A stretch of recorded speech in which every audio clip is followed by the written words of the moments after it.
It's going to be very competitive, and the closer and more competitive election is, the tougher it tends to be, the more negative it tends to be. The Alberta election campaign is officially on. The leaders of the United Conservative Party and the New Democratic Party both chose Calgary Monday to launch their party's provincial election campaign.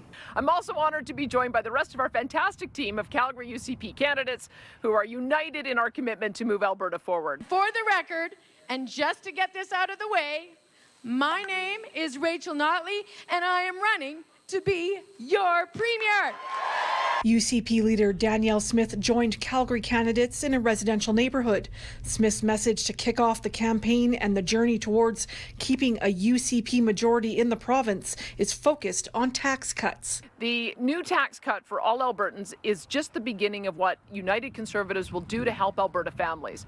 We're also focused on the future. That is why a re-elected UCP government will continue to index all tax brackets to keep up with inflation, which will better shield Albertans from the cost of the federal NDP Liberal coalition's irresponsible spending, spiraling debt, and carbon tax. Rachel Notley's campaign launched to build a better future. Also in Calgary was a different atmosphere than Smith's. The NDP announcement was filled with more candidates and supporters. We will bring doctors back to Alberta. We'll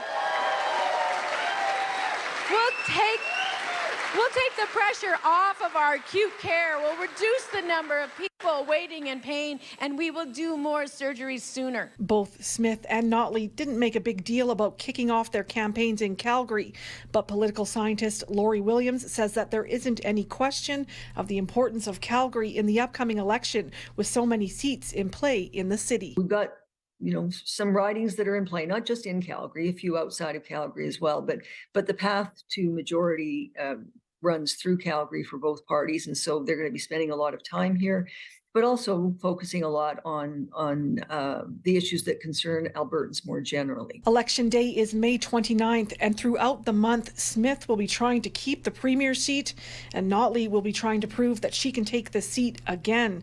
Williams has some advice for Albertans as the campaigning continues. It'll be vicious, and it will be misleading in some respects. So everybody is going to try to put their spin, whether they are political parties or candidates or folks on social media and so forth. I would just encourage people to broaden their sources of information. In Calgary, Danina Falkenberg, City News.